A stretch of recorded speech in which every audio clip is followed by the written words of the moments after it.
A long time ago, I raised a son to know his Frank Oz from his Wizard of Oz. Now we're turning our arguments into content. This is I Am Your Father, where Gen X meets Gen Z in hyperspace. You like that one, huh? I like it. All right. All right. I am Graham. I'm the father. And I am Braden, the son. How we doing? Good, son. How are you? I am good. It's been a really busy week for me. Oh, yeah. With, we got obviously Thanksgiving coming up. Arguably as importantly, we have Stranger Things coming up. And Let's then keep I'm our priorities leaving. straight. I'm it's leaving. Stranger Thanksgiving. Stranger Thanksgiving. Yes, exactly. Stranger Thanksgiving. But I'm actually driving out of town after Thanksgiving dinner to start a 12-hour drive to New Mexico for my best friend's wedding. Congratulations to your best friend. Congrats to Tyler, but it is going to be, quite the task. So lots of things to get done before then, so it's been rather busy, but overall good. Good kid, that Tyler. Oh, yeah. Gotta love him. The Karate Kid. I have fond memories of him watching fireworks shows and getting really teary-eyed and emotional. He's very patriotic. Very patriotic. Yep. And, there's nothing like a sparkler to bring tears to the eye. Yeah. Well, anyway, congratulations, Tyler. I hope you have a wonderful wedding and peace, love, and all that to you and your soon-to-be wife. Of course, by the time this airs, is the wedding on Saturday? Wedding's on Saturday. So this will air right before, so we're still in good shape. Little message to Tyler. I'll have him listen to it. Yeah. That's awesome. Great. Well, speaking have you been to New Mexico before? Oh, yeah, only once. I was in New Mexico to visit him. That place is, no offense, just a crap hole. Like the whole state, you're saying? At least the area I'm in. No, there's some beautiful spots in New Mexico. For sure. I've only been to New Mexico once as well, and it was amazing. But I know that there, it's a lot of desert. A lot of desert. Albuquerque is the specific area that I'm talking about. We're going to be outside of Albuquerque, somewhere I think is going to be a little nicer. It might even snow while I'm there, which is kind of crazy. Crazy. But to all of our Albuquerque listeners, we apologize. Yes, I'm sorry, guys, for all of you. Tyler. Yeah, it's a busy week here too. I'm not leaving town, but family's coming over. Other parts of the family are coming over. Your grandfather, your uncle, some nieces, etc. We're gonna have Thanksgiving here at the house. And but it's also the day job is digital retail. So Black Friday, Cyber Monday, it's a mad time of year. Yeah, I was quoted this week in Vogue magazine. Oh yeah, it's pretty. That is very cool. I guess. Yeah, I'll send you a link. But yeah, so anyway, good stuff. And we had a pretty important week of movies for the year. Definitely important. And some stuff to talk about. We're not going to do a 10 and 20, right? We're going to kind of 2 and 5. 2 and 5. I was going to say, but we do have a couple things we want to just touch on. Yeah. Anyway, do you want to start us off and like some appetizer topics for the listeners? Well, real quick, I'll just start off by saying our main topic, little teaser, is going to be Wicked and Wicked for Good, mostly focusing on the newer of the two. But we have lots of thoughts about both of them, so stick around, all of you listeners. But yeah, to hop into some other quick topics, I really only have two main ones, and the first of which is going to be about Zootopia 2. I don't know how much you care about Zootopia. I personally enjoyed the first one, but I've only seen it the one time, maybe one other, but I think just once. Okay. And I did enjoy it. Now, it seems like this new one is good, which is pretty good for a Disney sequel these days. People are reviewing it well. But good. B, it seems like it's going to make a crap ton of money because it is already set to open to $500 million opening weekend worldwide. That's the projection? Or how much of that is pre-sale versus just a projection? Yeah, so I don't know the exact numbers, but I do know that the pre-sales in China surpassed the pre-sale tickets for Way of Water in China, which is like a notoriously huge franchise in China. So I think if that's any indication, this movie might have some legs. I think it's an easy $1 billion and a potential top 10er which is kind of crazy to me. Do we have a $1 billion grossing film this year yet? I don't think we do we? I don't think that we have any $1 billion movies this year so far. No, I don't think we do. So is your prediction here that this is going to be the number one grossing film of the year? Zootopia 2? I don't know. I mean, the obvious contender is Avatar Fire and Ash. Those are money printing machines. So when does Zootopia open? This weekend. Okay. So it's got a couple weeks on Avatar. It'll make I mean, I guess if we're saying if it's going to make the money within the year, then I would say Zootopia. But I mean, in its entire theatrical run, I have been burned betting against James Cameron before. Don't do that. So I bet against Big Jim. I think I'm still going to stick with Big Jim here. Say that he's going to put out, one of the top 5 highest grossing movies of all time with this one.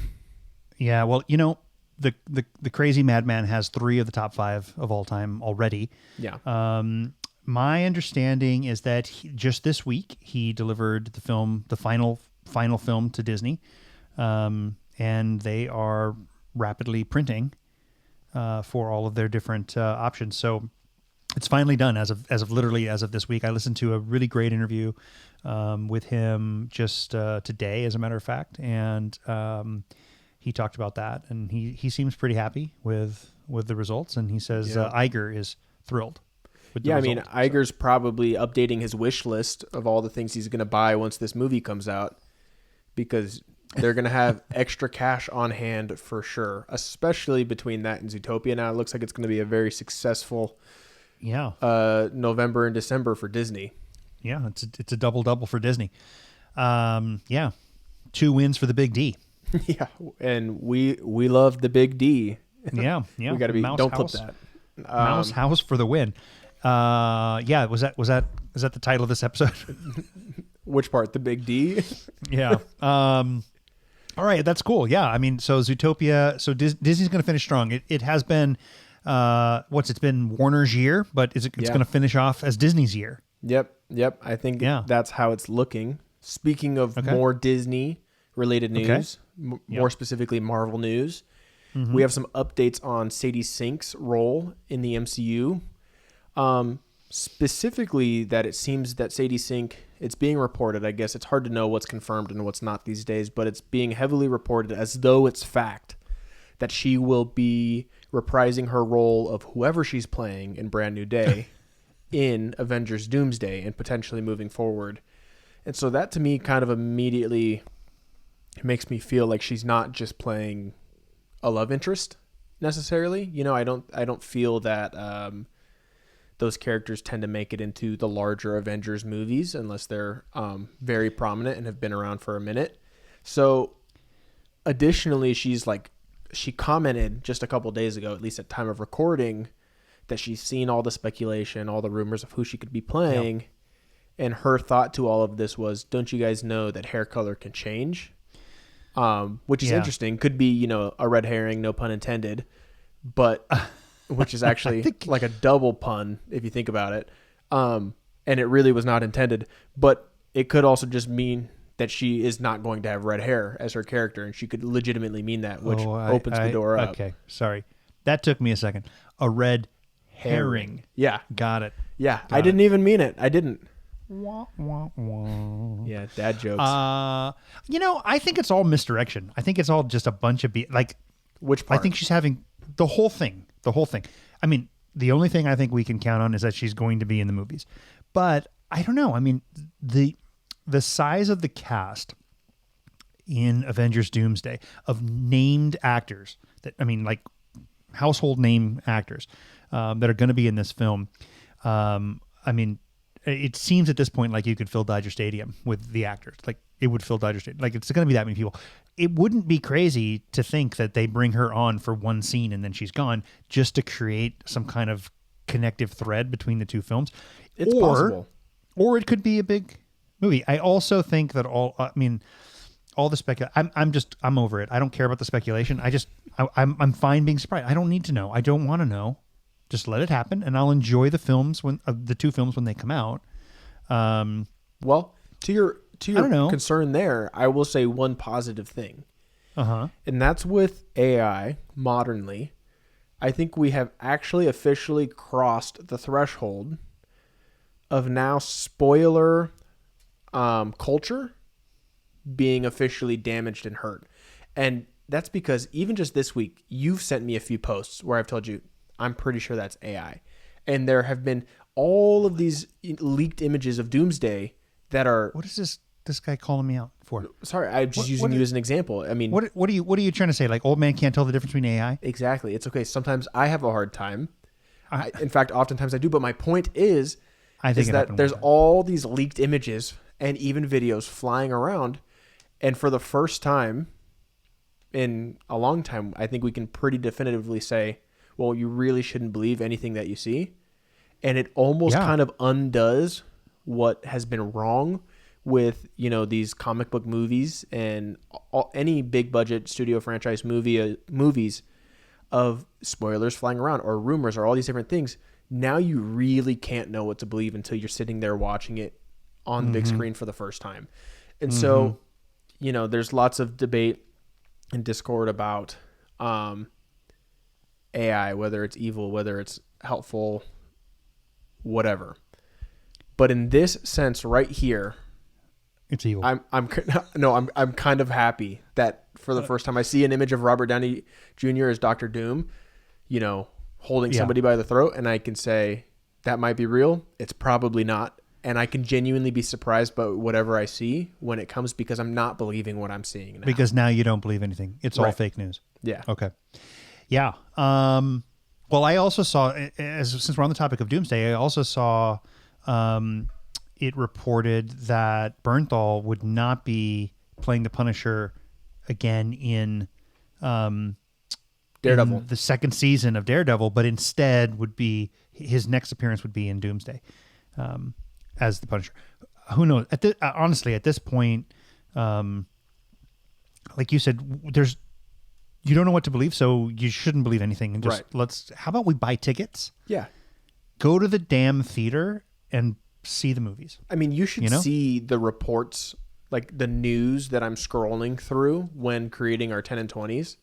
Mm-hmm. Like the amount of things that I just don't put in there because it's like, we can't know this. Like, we don't know, and it doesn't matter until we see it or know it for sure. Like every single day there's 5 pieces of news of this person's going to be in Doomsday. This person's not. Mm-hmm. This person's not appearing here, but they are appearing here. This movie's going to start filming even though it hasn't been announced. Like we don't know. So like for the first time in a long time, we can kind of just sit back and enjoy it as it comes to us legitimately. And I'm thankful for that. It's a fun feeling again. So we can thank the evil AI for ruining what was already kind of annoying, and that being spoiler culture. Yeah. Well, in that same interview with James Cameron, he was asked to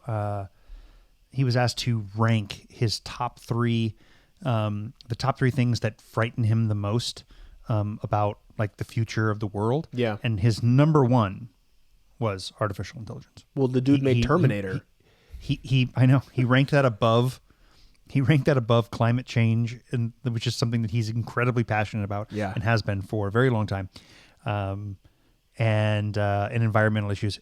Number 1 was artificial intelligence.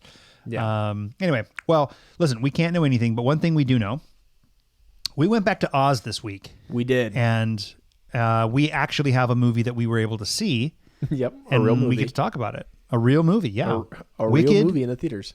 Wicked for Good. For Good.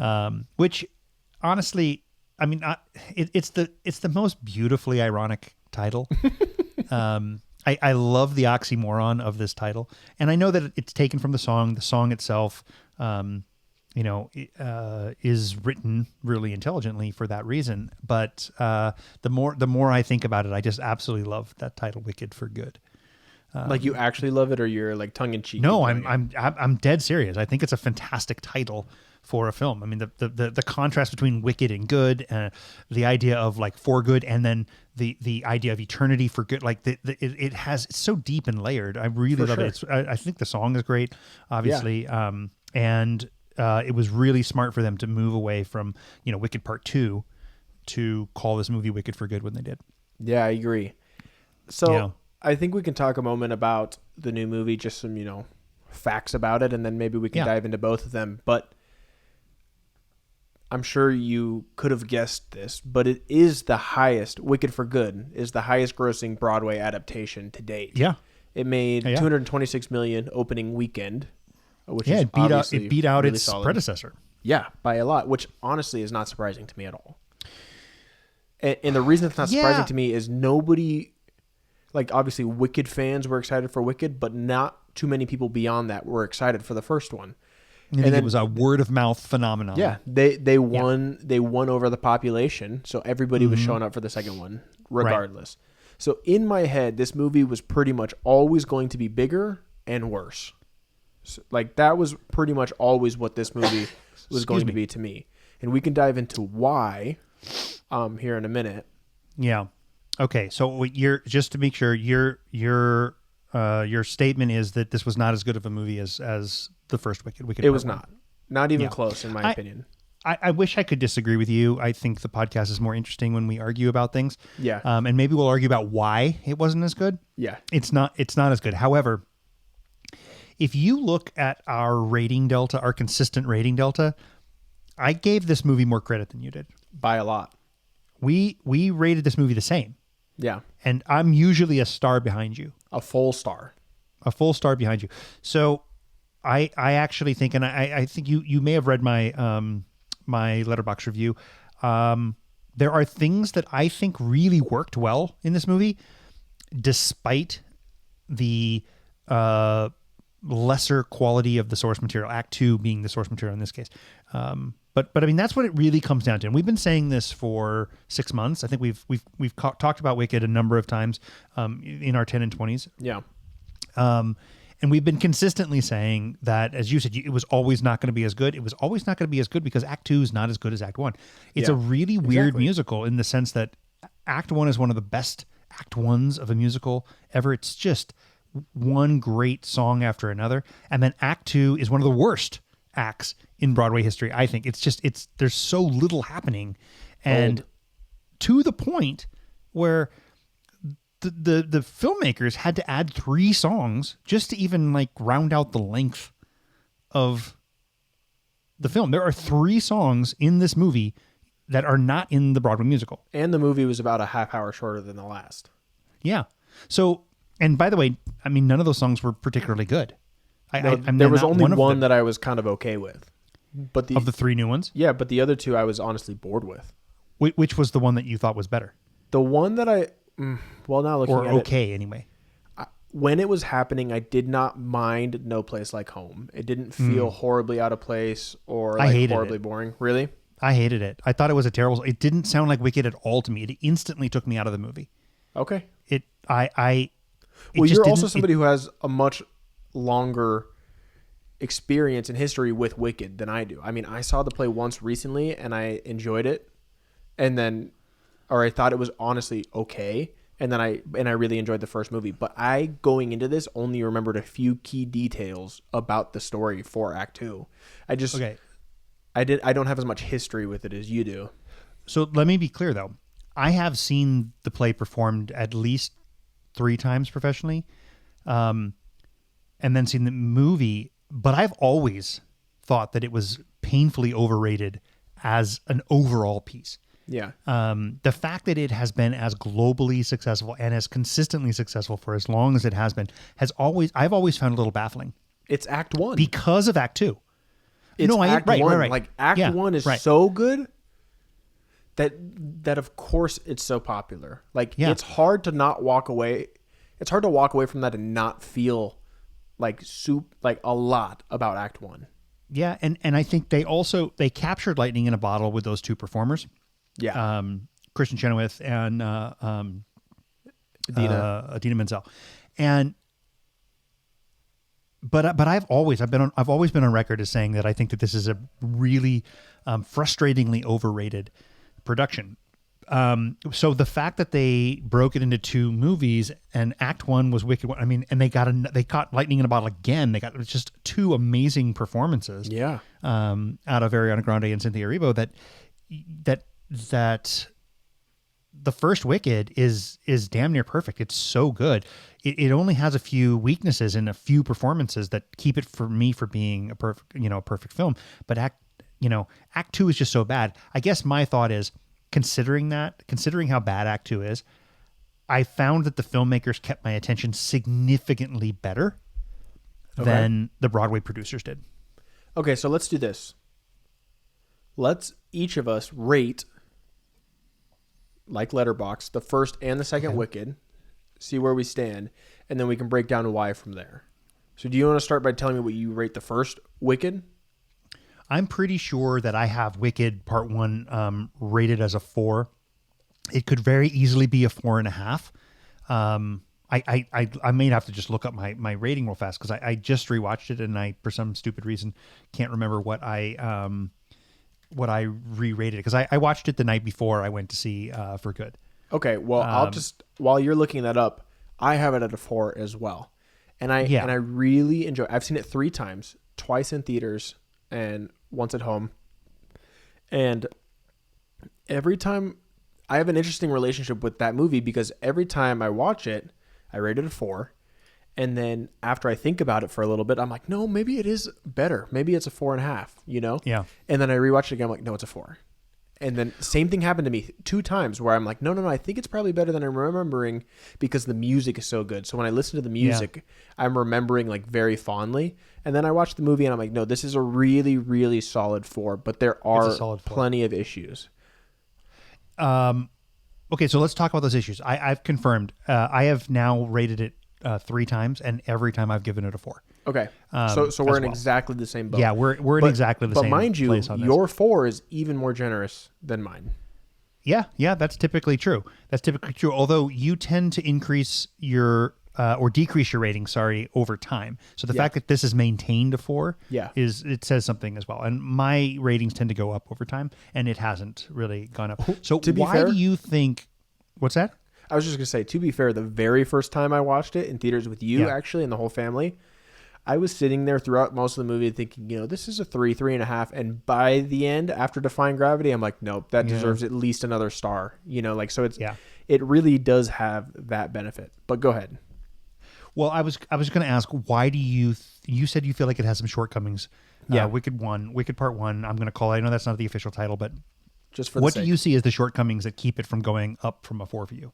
Yeah, so I think there are 2 or 3 pretty weak performances or miscast roles.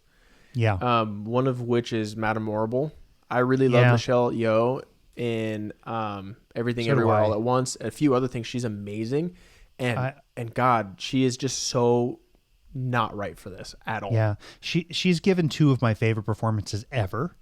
In Everything Everywhere All at Once and in Crouching Tiger, Hidden Dragon. I mean, she is so good in that. It just breaks my heart every time I watch it. And you're right. This is just the wrong role for her. She's really badly cast. She's not a singer. I don't know why. I don't know why it makes sense to cast her in this. And I think it hurts Wicked. It really hurts Wicked for Good. I agree, because she has more. She has more lines in Wicked for Good. Much more to do. Yeah. In that movie. Yeah. Additionally, unfortunately, I'm forgetting her name at the moment, but the actress who plays Nessa Rose, I think is... Marissa Bode. Yeah, Marissa Bode. I don't think she's horrible at all, but I do find most of her lines, including singing lines, leaving me cringing. Yeah. Part of that is what she has to work with, honestly. Like part of it is how quickly she falls for Bach and is so deeply in love so quickly. Some of her lines are just very cringe-worthy, so it's not entirely on the actress. But again, moving into For Good, when she had to play it a little differently. Yep. Unfortunately, we were laughing a lot during scenes we were not supposed to be laughing. Yeah, it really doesn't work. And you're right, especially in Wicked for Good, the transition of Nessa Rose to the Wicked Witch of the East. Yeah. It definitely doesn't work in the play. I never have thought it works. It feels really forced and rushed, like they're jamming a square peg into a round hole. Yeah. They tried to make it better by creating a song and giving her more to work with, it still doesn't really work, and it's too bad because it's cool. It's a cool concept. I like Yeah. the idea of it. I just think the execution doesn't land for me. And that's the shortcoming of the second act for sure. Yeah. Well, it's not that. set up well either. No. So we get through so much. I mean, the first act focuses so well, primarily just on the two main characters. That's it. And then their relationship. It's really grounded in their relationship, building that. And then the big reveal of the wizard being phony, being abusing power, etc., and Elphaba like really realizing her power and her place, being different than what it is, and it ends perfectly. Act 2 is really so concerned with getting us back to the start of the Wizard of Oz, right? Or through actually, Wizard of Oz, all the way to the end of Wizard of Oz, yeah, right? Yeah, I mean, we've got to figure out how to get all three of the other characters, the supporting characters in the Wizard of Oz, into their roles in one act. And on top of that, it never worked for me in the play, but in the movie version, what I really realized is does Dorothy stumble on the Scarecrow 10 seconds after he becomes the Scarecrow? Like, that doesn't make sense. Right. And I've got a lot to say on that, so we'll dive into that when we really dive into For Good, because the timing.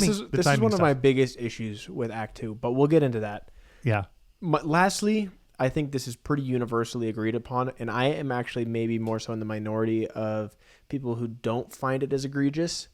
I think Jeff Goldblum is also not the very best as the wizard, and this is a common consensus online. I don't think it's horrible. I think he does just fine. Wait, you're saying the consensus is that he's bad and you disagree? I don't. Yeah, I mean, I understand, but I don't feel so strongly about it. I feel that he does just fine, whereas most people would put him up there with Michelle Yeoh as the two most horribly miscast actors in the movies. I disagree. I don't mind him at all. Yeah. Okay. Yeah, I don't mind him at all. And I even think when he's singing, I mean, he's obviously not a Broadway singer, but he doesn't sound horrible. Like he sounds just fine, even though he still kind of always sounds like Jeff Goldblum. I mean, Jeff Goldblum just plays Jeff Goldblum these days. He kind of does. That's kind of what you're getting with him always. But for me, it kind of fits into a character like this. And so that's why it doesn't bug me as much. But I'm not a diehard Wicked fan, and all the diehard Wicked fans would call me an idiot for that take. Okay. I mean, I think he works just fine. He's a very different version of the wizard than we see on Broadway, but I honestly don't mind him. Yeah. Well, obviously, those are the negatives, or a few of the negatives in the first one. I think one other would be that the movie, I mean, you kind of just touched on it. The first movie is really focused on the relationship between our two main characters. Yep. And that's when it's at its strongest. Absolutely, that's when that movie is working.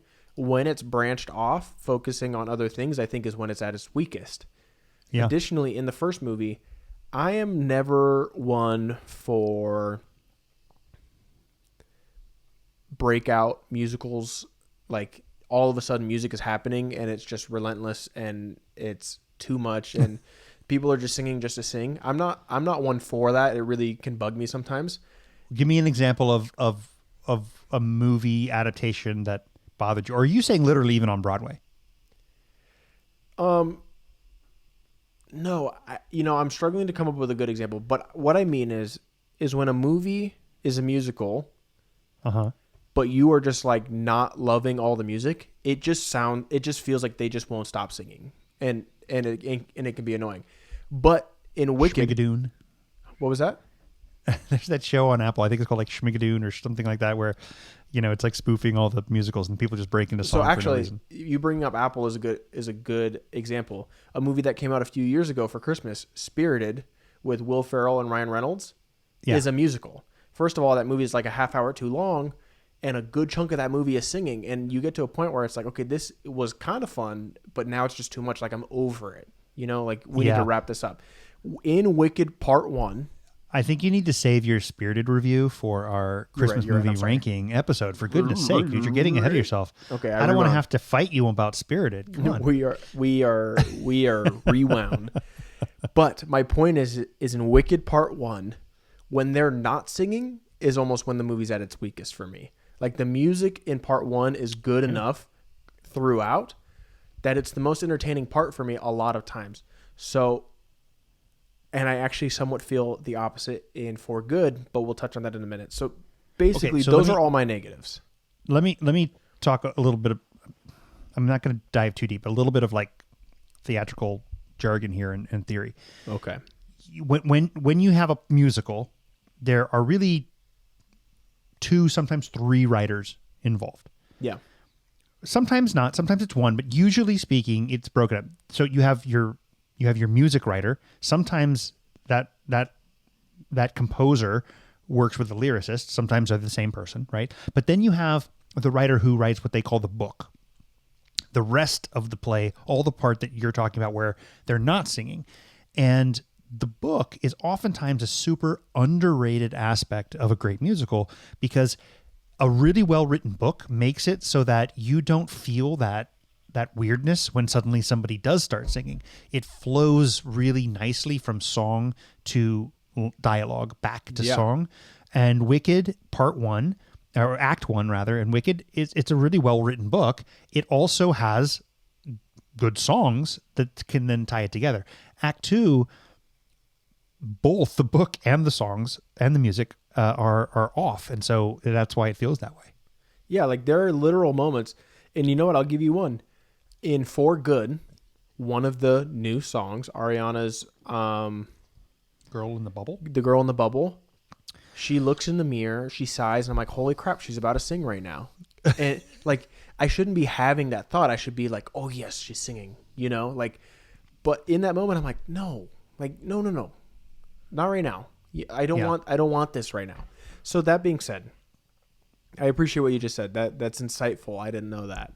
But it's not lost on me now that you bring it up, that like how important that is for it to flow really well, and how that obviously comes down to somebody doing their job really well. Right, it's the difference in regular movies.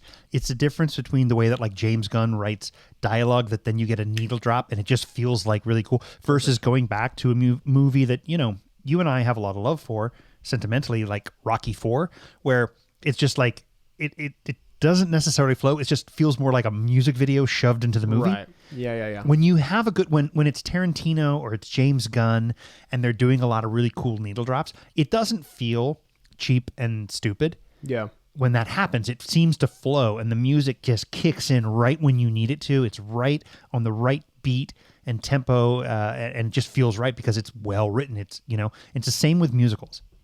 Okay, good analogy. Those are my negatives. Real quick. For one. I'll just quickly touch on why it's so good, and I'll be quick. Okay. Because it's pretty dang simple. It's pretty dang simple. I mean, the chemistry between Cynthia Erivo and Ariana Grande is incredible. They are both pretty much perfect in those roles. Cynthia's voice is obviously insane. So is Ariana's, but especially Cynthia's. I think Ariana's comedic timing is really spot on, and her acting ability is also rather impressive. Like, when she has to sell emotional, she does it really well, which I was not expecting going into a movie starring Ariana Grande. And I really didn't have much of a history with her outside of the occasionally popping up in tabloids, as, you know, dating Pete Davidson or things like that. I'm not the right age to have known her work up until that point. So to me, she was really just sort of a pop culture figure, not an actual performer. I had no connection to her work. So you've talked about Wicked being like the biggest surprise of that year for you. I mean, for me, it was her. Yeah, it was. No, I agree. Her performance particularly was the biggest surprise of the year for me. I went into this knowing Cynthia Erivo and her a talent as a actor and as a singer, especially as a singer, but also as an actor. I knew who she was. I'd seen her in several things, and I really liked her. So I knew, oh, she's going to blow this away. I was on the fence about Ariana Grande. Man, was I wrong. I mean, she's the standout, absolutely arguably. perfect. Comedic timing, emotional timing. She, to me, I think as good as Cynthia Erivo is, to me, Ariana Grande stole the movie. Like she steals it. She is just so damn good. Because she's the surprise. Like we didn't we didn't know she had it in her. Like we probably should have. Well, to me, I mean, she was on Disney Channel, and then she was a pop star. Like she was a singer to me, not an actress. And let's be real, most of the performers on the Disney Channel are really bad. No, I know. That's really bad. That's my point. So I was not expecting that from her. And like you said, Wicked for me was the biggest surprise of last year. Yeah. Who was expecting really surprised me? Her performance? Your sisters. Like I remember the younger Gen Zs, the older Gen Alphas, they knew her. They had a connection to her already. They already knew that she was head and shoulders above the rest of the talent in that pool from Disney. They knew that. They were expecting it. It was just, I don't know how, but yeah. It was the millennials and the Xers and you older Gen Zs that didn't know it was coming. Yeah, apparently. Lastly, I mean, I've said it many times on the podcast before whenever we talk about Wicked, but I'll just say it one more time in this context. It really has the ultimate ending with a perfect song, with a perfect performance, and you feel the weight of everything being said, everything happening. Yeah. It ends on such a high note. Like there are few movies that I can think of off the top of my head that crescendo the way that this movie does. Plenty of them are Nolan films. Like he's very good at it. But just when the credits hit and you like almost don't even think to stand up and leave, you kind of just sit there and bask in it for a minute. Mm-hmm. This movie does it perfectly. I would really put it up there with the best endings of movies that I love. Yeah. It's really, really good. And so that is part of why I knew that For Good was never going to live up. It couldn't have, in my opinion, especially because I kind of knew what was coming. It never could. And so I think we can kind of transition here, unless you have any quick thoughts on that, into For Good. But no, I think that's a pretty good indication of the height of these movies and then the decline from there. Yeah, I mean, I think you covered it, and I interjected throughout, so we're in agreement. Yeah, I mean, even if we just, as we transition, I think we can even just touch on the music specifically from movie to movie, and I think that's going to be a pretty good marker as to why I really love the first one over the second one by quite a bit. Yeah, I mean, just doing a quick glance at the track list, Wicked has 11 musical numbers really in it. Yeah, I think they both 7 of which, at least by my personal count, 7 of which are really good. I don't care. And by the way, like Dear Old Shiz is kind of a throwaway. It's not even, so counting it is silly. But I mean, you've got No One Mourns the Wicked. It's a really great setup. The Wizard and I, What Is This Feeling? Dancing Through Life. I'm Not That Girl. Super underrated song. Love that. Popular, obviously. And then Defying Gravity as the crescendo, all that. That by my count, that's 7 out of 10. 7 out of 11. Sorry, I keep saying 10. 7 out of 11, really great numbers. We jump to Wicked for Good. Personally, to me, it's 1. It's 1 out of 11. Yeah. And that's a problem. I mean, I think that there are definitely some people who would probably say that some of the other songs are better. But I'm not counting I'm Not That Girl reprise. To me, I don't think we should count reprises. That, right? Yeah, you can't really count them. Yeah. And it's not different enough. Like there are some musicals that have great reprises that are totally different and take it to another level, and that's fantastic. But I will say this: there are two songs that I would not count as like really good songs, but I will say they are rather catchy after the fact. Like I found myself humming I Couldn't Be Happier. In for Good? Yeah, In for Good. Like Thank Goodness / I Couldn't Be Happier has been kind of stuck in my head along with Wonderful, but I wouldn't call them good songs. The only song that I like was sat there and was like crap was No Good Deed. Yeah, and I'm not even counting No Good Deed because to me it's just okay. I mean, for me the only song, yeah. I mean it's fine. I don't. But I'll give it to you. Let's say it's 2 then, because for me it's For Good. I think that For Good is a really good song. Here's our debate for the episode then, because this is interesting to me. I was waiting for Good. Like I was expecting that to be, the song that I was gonna walk away feeling the most from, and I didn't at all. Like at all. I was really let down by that song actually. Whereas No Good Deed blew me away. It was the only song in the whole movie that once it ended, I was like, yep. Like that was a glimpse of the first act right there. Like that was really good. And fair enough. And it was easily my favorite part of the whole movie was that whole song, No Good Deed. I thought it was really powerful. There's a chance that I'm overestimating the quality of For Good, the song, for like sentimental reasons. Yeah. I mean, I've seen it. I've seen it performed a number of times outside of the musical itself. It's a really good, like, hey, we're bringing back these 2 actors. They're going to sing For Good together, kind of thing. And to be honest, also your sister performed it once. Yeah. That helps.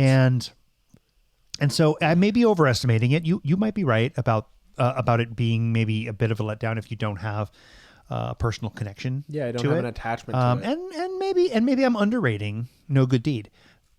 Either way, though, it seems like collectively we're saying like 1.5 good songs. Yeah, no, literally. Out of 11 versus 7 out of 11. It's a massive swing. Yeah, I roll my eyes most times they start singing In For Good. Yeah. Or become quickly bored. And that's not okay. Like, if you are selling me a musical, I have to like the music. I have to. Like, otherwise I'm just watching people sing songs that I don't like. And it just takes me right out of it. I mean, what's the point? I have to enjoy the music. Otherwise it doesn't work. Yeah. It doesn't matter how amazing your voice is. Like, these are 2 women with incredible, like maybe perfect voices. Mm-hmm.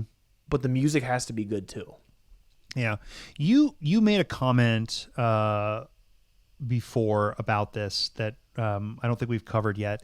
But it has to do with sort of the tone, the difference in tone between Act 1 and Act 2. This is a good insight, I think, that you said to me offline, and I think we should maybe bring it up. Act 1 has a really great balance of whimsy, comedy versus drama, whimsy versus darkness, and they do a great job of tiptoeing on that line between the two and keeping the balance, right?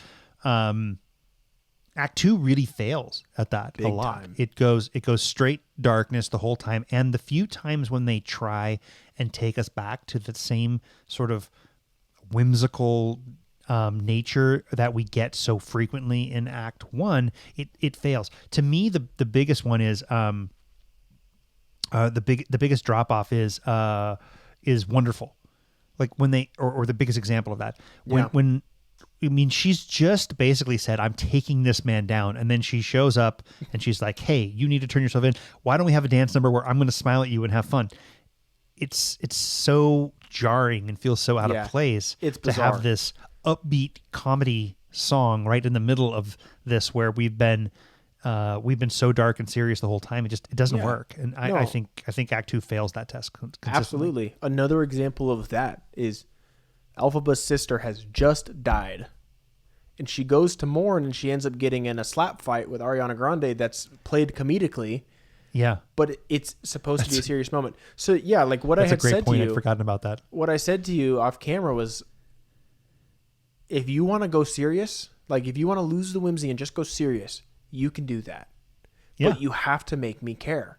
Like, I Yeah. think a good example of this is some of the later Harry Potter movies. Like, the first few are so magical and warm, and they make you feel so good. But as you get into them, that warm feeling kind of starts to go because things are getting bad. But you are invested and you care, and it works because you feel the stakes and you're in it. It doesn't work in this movie for me at all. At no point, like literally at no point, am I feeling the weight of what's happening the way that they want me to. And I think that that's a really big issue. Like, either find the balance like you did so wonderfully in the first movie, or change it up, but like it still has to work. If it's going to be a drastic change, you have to convince us, you know? Yeah, it's interesting you bring that up. I think another really good example of where a musical adaptation failed in this is the adaptation of Into the Woods. Mm-hmm. The saving grace though of the play is that Sondheim's actual musical that he wrote takes Act 1, which is very funny and whimsical, and inserts little points of the drama and the darkness. Act 2 is the flip side of that. It's dark and it finds a way to insert little moments of levity, but it does so in a way that the comedy in Act 2 is dark comedy. So it balances with the darker point that he's trying to make and the darker tone that he's trying to bring to Act 2. I feel like when Disney adapted Into the Woods, they got to Act 2 and they just didn't know how to deliver that same balance that Sondheim's stage play did. And so it falls really short as well. And had they done something similar and tried to break this into two movies, which is something that I honestly advocated for, considering. I feel like they tried to rush Act 2 so much they didn't know what to do with it. It's so jarring. I don't know. Maybe they might have been more successful had they actually broken it in this case, because you do have some really great numbers in Act 2 and Into the Woods, which you don't get in Wicked. So I mean, maybe with the better source material it would have worked, but in this case, obviously, it did not at all. Yeah, it didn't. It didn't at all. It's tough.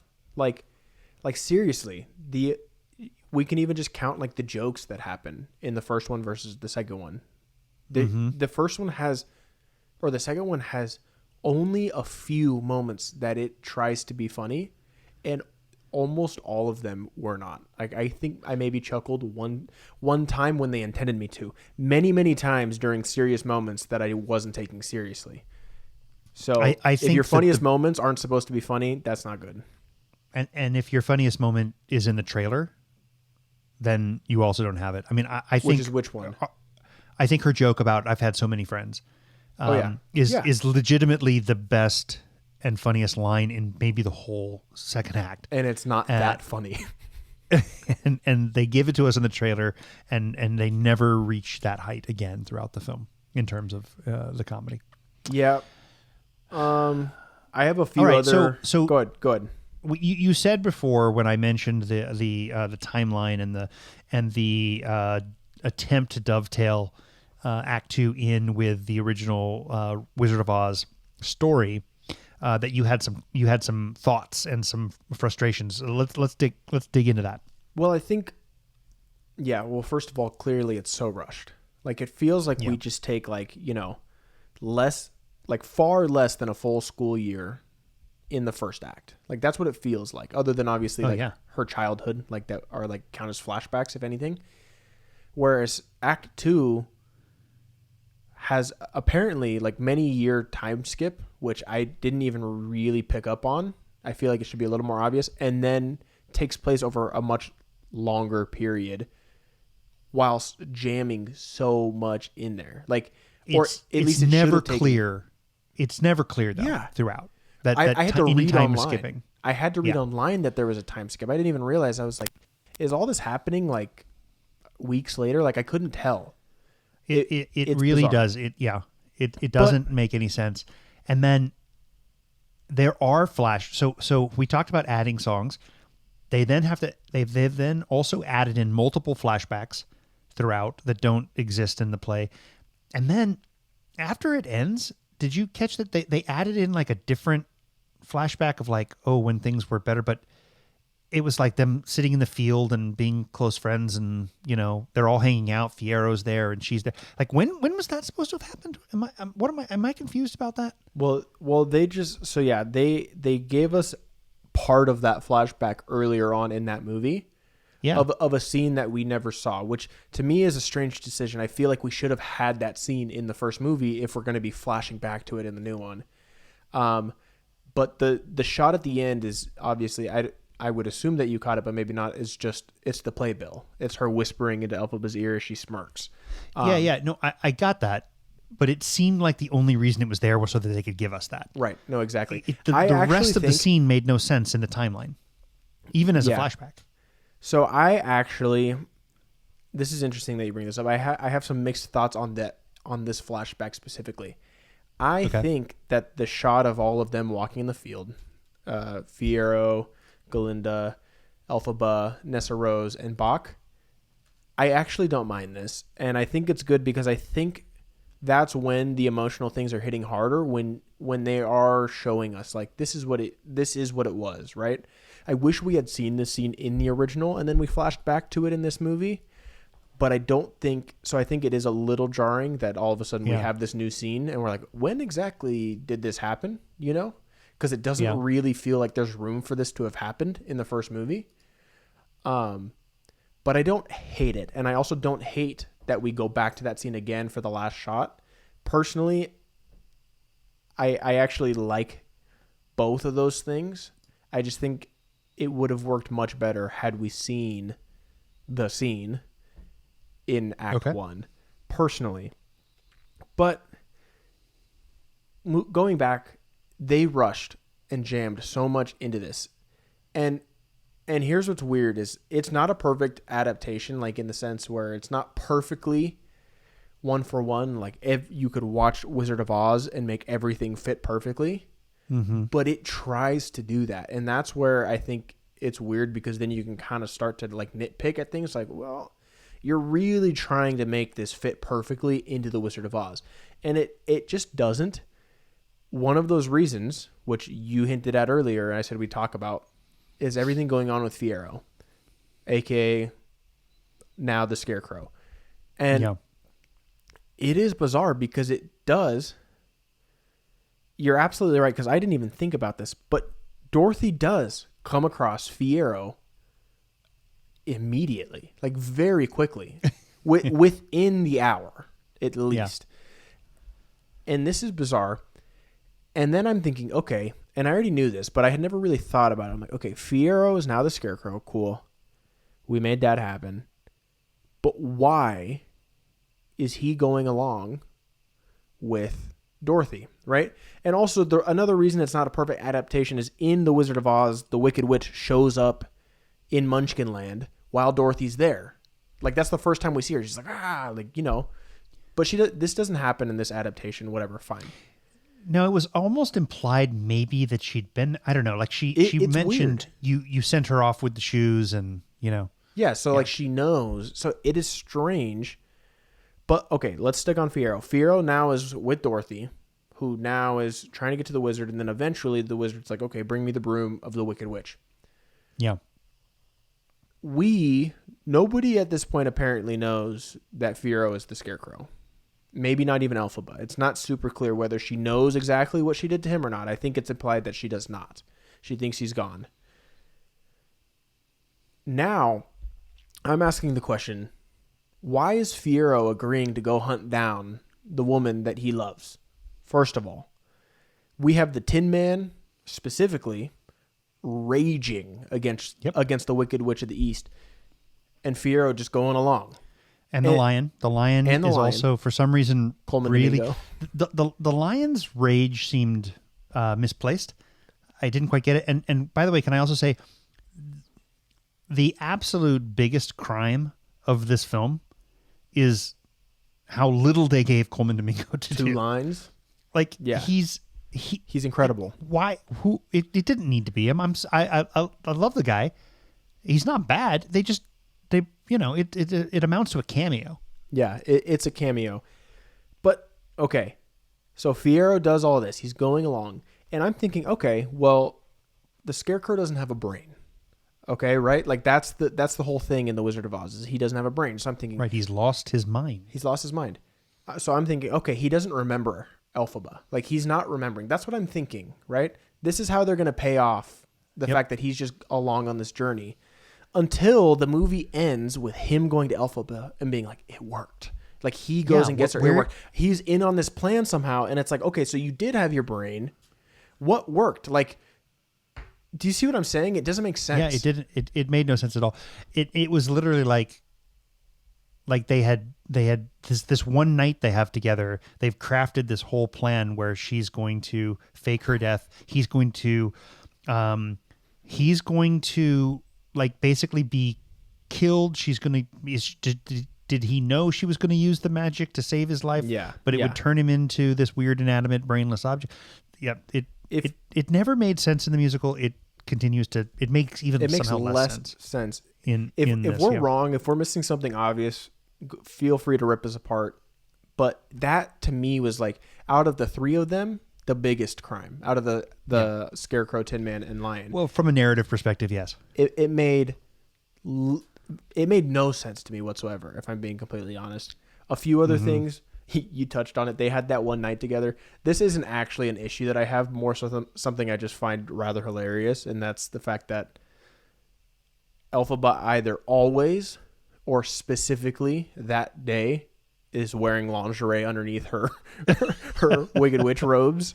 I think is hilarious. She's wicked. Yeah, she's wicked. I was watching the movie and Nat, my wife, was like, "Oh, she's in lingerie." I'm like, "What? No, she's not." And then like her thing opened up a bit more. I'm like, "Oh, she's literally in lingerie." Like this is hilarious. Yeah, at one point they cut to it and like you see her leg, and I was like, where did this upper thigh come from out of nowhere? Yeah, it was odd. It's a choice, to quote Glinda. That's a choice. Yeah. But again, I'm not like, oh my God, this is horrible. I just thought it was kind of funny. The whole theater was collectively chuckling throughout the whole scene. Yeah. Also, I think we talked about Nessa Rose being annoying in the movie. Like specifically, what was really driving me nuts was how often she was shouting Bach into the universe, like Bach, when Bach is nowhere. Like it was just really like laughable. Like as bad as Darth Vader's no, like just horrible stuff. Here's another big one for me is they mentioned one time, maybe two times earlier in the movie that they start setting up the whole thing that water can melt the Wicked Witch or kill the Wicked Witch, right? I have no idea why Glinda believes this to be true. Like, to this, like, it never made sense to me, but especially now, like, she sees the shadows, just like we see on the play, of the water dousing Elphaba, and I'm melting, and now she's like, my friend's dead. Like, I don't get it. Like, why on earth do you believe this to be true? What has ever led you to believe this to be true? That she actually melts in water. That she actually has just died. She literally says they're making up all this stuff about her. What? Yeah. Earlier in the play. To me, I'm like, okay, if this is a real friendship, first of all, you're in denial. Like, you'd be in denial. But second of all, like, you're not trying to figure out what's going on in any way. Like, your first thing is like, oh, I just saw her shadow melt. She's dead. She's gone. She's lost to me forever. Ridiculous, in my opinion. And lastly, my last, like, major nitpick is I really found and I do quotations on purpose, the twist of the wizard being Elphaba's father to be extremely underwhelming for two reasons. One, it's extremely obvious in the first movie. Like I didn't even realize that until this movie that they were trying to play it as a reveal and not something that was just obvious. And secondly, I hate the fact that he doesn't even find out until it doesn't matter narratively at all anymore. Like there's no, he's just basically at what have I done? And it's like, okay, first of all, I'm not even sure that really makes sense for your character being too upset over this. But second of all, this would have been much more interesting like 40 minutes ago in the movie. He's a narcissist and a charlatan. He wouldn't care. Exactly. It would make so much more sense for him to have known all along. And that was, potentially the reason he wanted to. That's how I always interpreted it. That's how I always thought interpreted he knew. Yeah. And so when this movie does it the other way, and it's practically the reason he leaves Oz, I'm like, I don't know. That just really doesn't work for me at all. Yeah, I agree. It's interesting though. We both still gave this movie 3 stars. Yeah, and here's why. So is this purely, the 3 stars is purely based on the quality of Cynthia and Ariana? It almost is. And there are some other standout performances in this. I think his name is Ethan Slater as Bach and the Tin Man. I think he's way better in this movie than he is in the first.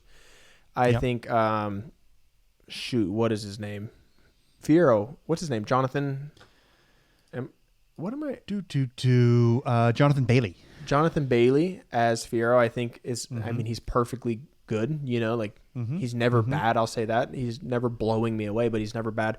There are plenty of good performances in this movie, along with the bad ones.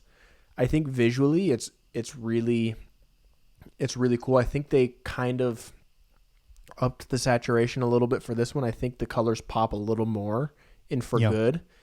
Yeah. I think the moments that are good are really good. I think Cynthia and Ariana are both obviously incredible. And I think it has a lot of the components of a good film.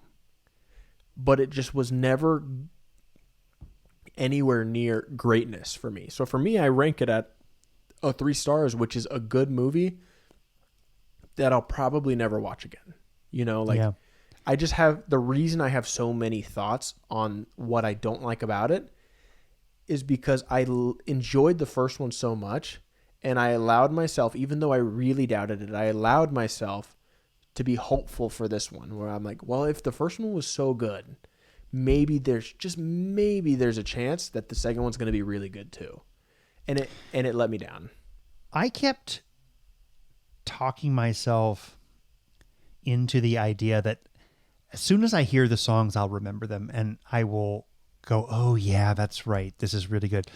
I kept thinking it would be like when you start to like revisit a band or a singer that you used to listen to for a long time, and you're like, oh, I forgot they had this song. Oh, I forgot about this song.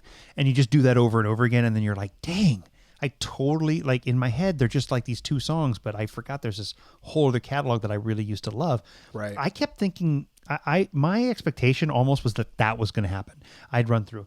I got to say, like half of the songs that are actually in the musical, not the new ones, I still, in listening to them, was like, I barely remember this. Like, this is vaguely familiar to me. Yeah. But I get, that's just how forgettable Act 2 really is. Yeah. There's just the 2 that we talked about that I really kind of remembered going into it. Yeah. Yeah. No, I agree with you. It was doomed from the beginning. It was always going to be the inferior film. Yeah. It would have taken some actual magic and wizardry and witchcraft to make anything other than that happen. And you know what? This just popped in my head, so I'll just throw it out there as my last nitpick. I knew we were in trouble when the movie opened with Elphaba, disrupting the building of the Yellow Brick Road. She does this, and then she like summons her broom, looks around, throws it like a spear, and then runs and jumps on it and starts surfing. Like, as soon as that happened, I was like, okay, we're in trouble. Yeah. Because this is now an Avengers movie, and I'm not buying it. Like, that was just overly dramatic. There was no reason for that to happen other than to look cool, and it didn't look cool. It looked goofy. The timing was eerily similar, but for me, it was a different detail. Okay.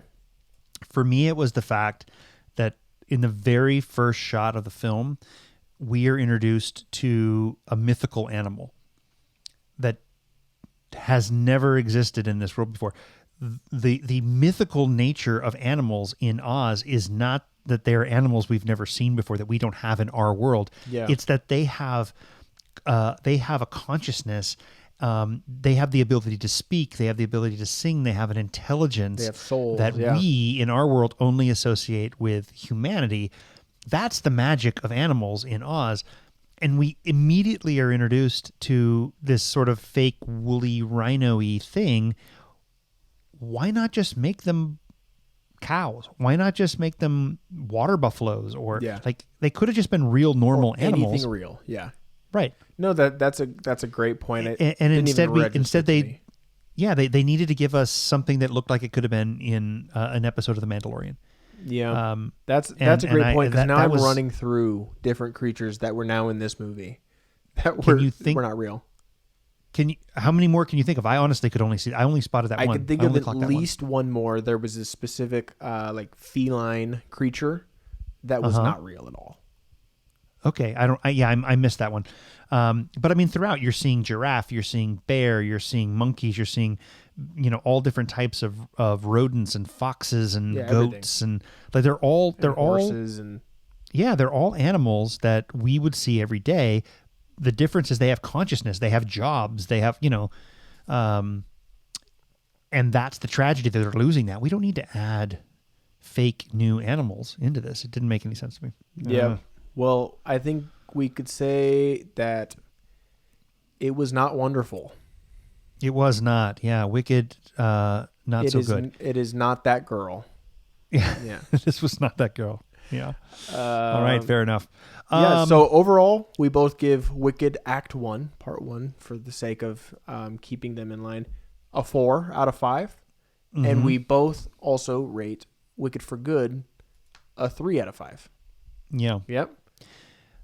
We did. Yes, that's true. And interestingly enough, I feel like as we're talking about it, I mean, I feel like you've talked me into it not being a 3. No, I know. But I know. I'm feeling very similarly. And I will say this. Usually movies I rate this low, I have no interest in seeing again. yeah, Because I enjoy the first one so much, I'm somewhat committed to watching this movie one more time. And seeing if it sits differently with me. But as we're talking, my rating feels like it's going down, but part of me still wants to give it one more chance, it's interesting that you say that. I had a similar thought. I thought, you know what? I think I probably will like this more on a second viewing. But We'll see. I don't know. We'll see. I guess we'll see. Should we dive into homework? We should dive into homework, yes. All right, cool. Yeah. Again, we are past that hour mark. This is our listeners' favorite time of the episode where we finally shut up and move on to another topic. Their Okay. favorite time is when we start to end. If they've made it this long. Yeah, exactly. Okay. I gave you Isle of Dogs, the Wes Anderson animated film. What were your thoughts? I enjoyed this movie. Right off the bat, I'll tell you, I gave it a 3.5 stars. It's obviously very specific. Wes Anderson is very specific and distinct. You have to be you have to be either constantly in the mood or just in the right mood for his style of humor, and his animation is always, it just itches the brain. It's always very satisfying in that way, and the dry and sometimes absurd humor hits exactly the same way. So I really enjoyed it. I think a lot of the performances I found really funny, and plenty of them rather endearing. And I think the concept is obviously ridiculous but fun. So like I don't really have any bad things to say about the movie at all. I really enjoyed it. I just wouldn't quite put it up in that category of maybe where I have Fantastic Mr. Fox, of one that I could see myself rewatching often, so Yeah. for me, it falls a what- little what- short in that sense. What's your rating on Fantastic Mr. Fox? When I watched it last, which was the only time I'd watched it, like 4 or 5 years ago, maybe 3 or 4 years ago, I gave it a 4. But I'm very excited to rewatch it. I'm waiting till Nat is in the right mood to watch another Wes Anderson film to throw it on, and I have a feeling that it will go up for me.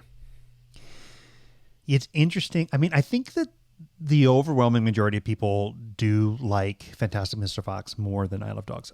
I rate them really, really similarly. I like Isle of Dogs a lot.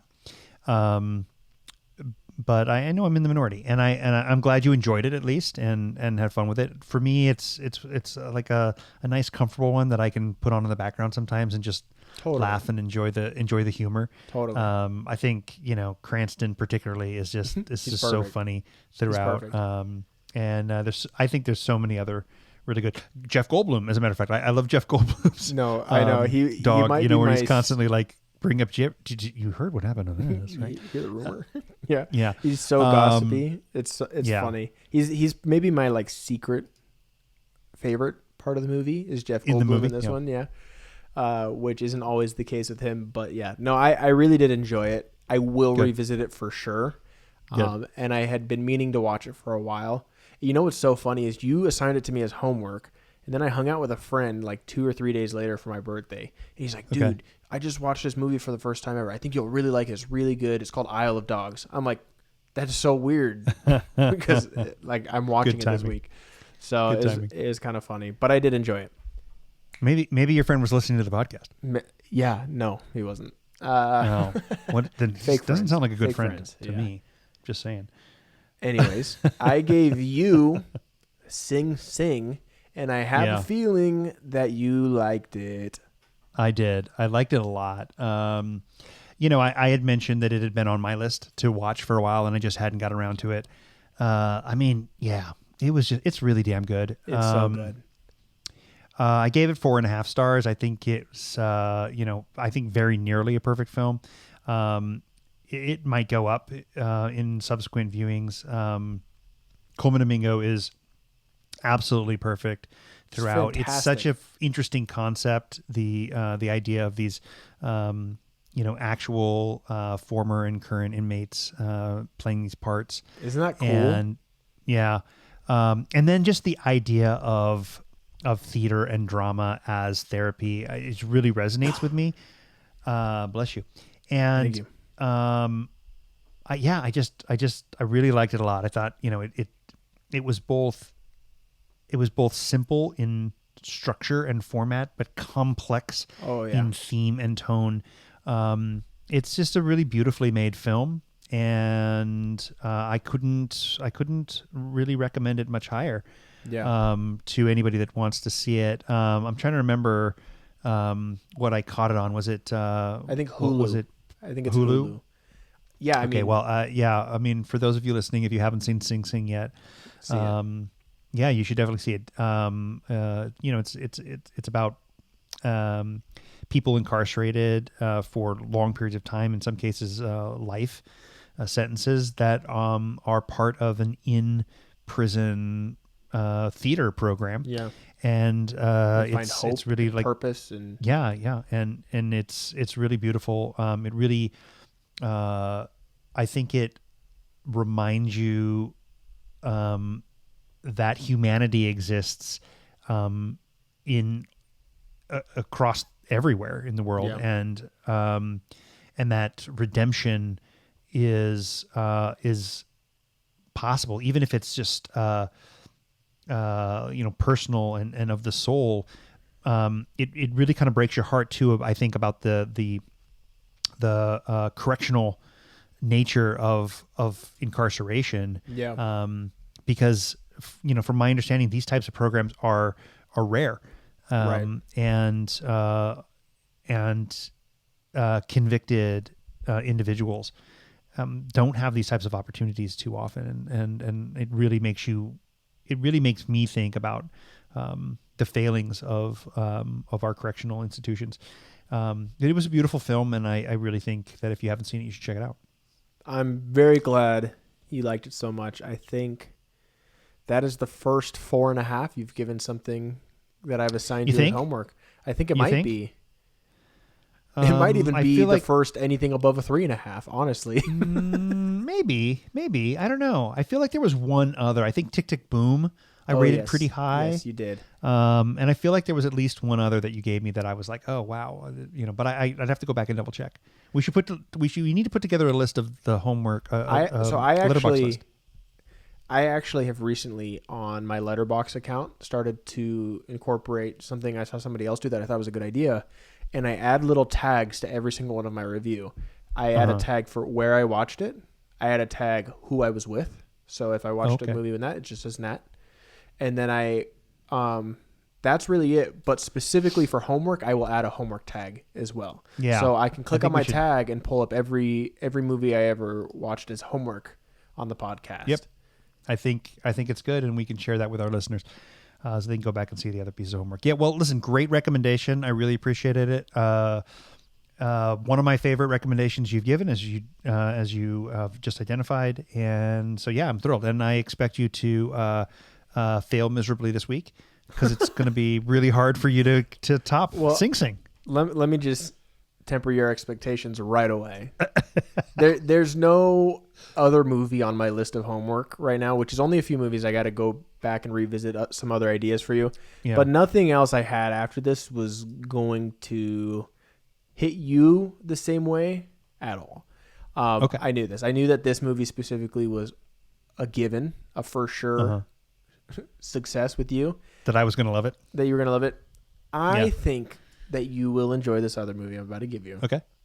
This movie is called Love and Monsters. It is. I don't know it. It's from 2020, so it's not too old.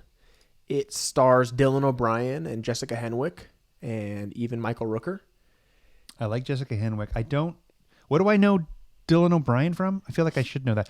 Oh, he's in that new movie with Twinless. The new like shipwreck movie, isn't he? Yep, he's in that. He's in the Maze Runner series. He was in Saturday Night Live. Oh, the Maze Runner series. He's in The Outfit, a movie we both really like. Yep. I really like The Outfit. Oh yeah, and he's in Saturday Night, which I like a lot too. Because I have seen a few things, but I don't really know the Maze Runner series particularly well. So I think that he is underrated. I think he's a very good actor, and I think we're starting to see a little bit of that more recently. In fact, he is in a piece of homework I'm going to give you down the line of a movie that I think is really, really good, but I'm just saving it for now. A different piece of homework. A different piece of homework down the line. Okay. But you've seen some of his chops in The Outfit. He's pretty dang good in that movie, I think. But anyway, Love and Monsters. Yeah, I liked him in that.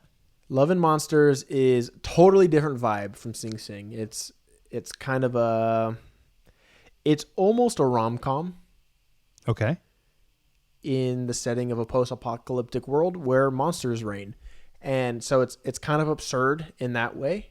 And I don't want to give you too many details. You are either going to vibe with this movie or you're going to come back and be like, yeah, give it a 2.5, So I'm hoping it can kind of hit some of the right notes with you. You can walk away from it feeling warm and enjoy the fact that you just sat down and spent time watching the movie. That's my hope. I don't know that for sure, as I have had some swings and misses with you, but I enjoyed this movie. I've only seen it once, and I enjoyed it quite a bit. All right. Do you know where I can watch this movie, or where our listeners can watch it? I can figure that out for you while you tell me your homework. Okay. It looks like it might be on Paramount. That sounds right. Yeah, it looks like it might be on Paramount. Which I do have, so that's good. Maybe fewer of our listeners have Paramount, but that's good. Yes, it's on Paramount. Yeah. Okay, good. So it is for sure on Paramount. Okay, Guaranteed. Excellent. Looking forward to watching it. I am going to give you a movie that will be a little harder for our listeners to watch, but not for you because I own it in my personal library, which you have access to. I am giving you The Last of Sheila. This is a mystery thriller from the early 70s. This is one of the films that Rian Johnson lists as inspiration for his Knives Out movies. And I think that you will really enjoy this. I don't want to tell you any more about it because, it is a mystery. Because of the nature of it. Don't give it to me. Yeah, yeah. The only thing I will say is what you will have to suspend disbelief a little bit because it is a very of the period film. It's very 70s. It's very early 70s. Okay. Outside of that, it's a great mystery, I think, and a good thriller at the same time. So I think you'll really like this. Awesome. Okay. But yeah, it looks like it may only be available, as I'm looking through here, it might be only available to rent. So anybody who is looking to keep up with us, looks like it'll cost you $3 to keep up with us on this one if you're so inclined. Unless you have your ways. Yeah, unless you have your ways. I don't know anything about that. Me neither. So you ready? You ready for that thriller? I am. I'm looking forward to it. It's a totally different vibe, obviously, than last week's film, which I think is kind of what we're trying to do. But you know I love my mysteries, so. I do. I was actually really surprised that you hadn't seen this yet and that I'd never recommended it yet to you. So I think you'll like this. Good? Yeah. Real quick before we wrap up here, I just want to point out, next week we will be doing a Christmas movie draft. Yes? Yeah. Yeah. We will be starting off December with Christmas movies, and I think we will also spend a little bit of time touching on the first part of Stranger Things because that comes out at time of recording tomorrow. Yeah. So looking forward to it. It'll be a fun one. Yeah, we recorded a day early specifically so we could both watch Stranger Things tomorrow. Yep, exactly. Exactly. Yeah, that'll be a good episode. And as I said, I think I'm going to be making some Christmas movie recommendations throughout the month of December as well. Okay, sounds good. For your homework, I mean. Yes, I got it. Cool. All right, well, we've ranked and we've debated. We disagreed, though, not about who shot first. It's all just another day in the galaxy. So whether you're Gen X, Gen Z, or somewhere lost in the timeline, please continue to listen, like, share, and subscribe to I Am Your Father. Until the next episode, remember that with great power comes a great second breakfast, but winter is also coming. So may the Force live long and prosper with you. Oh, my. We'll see you later.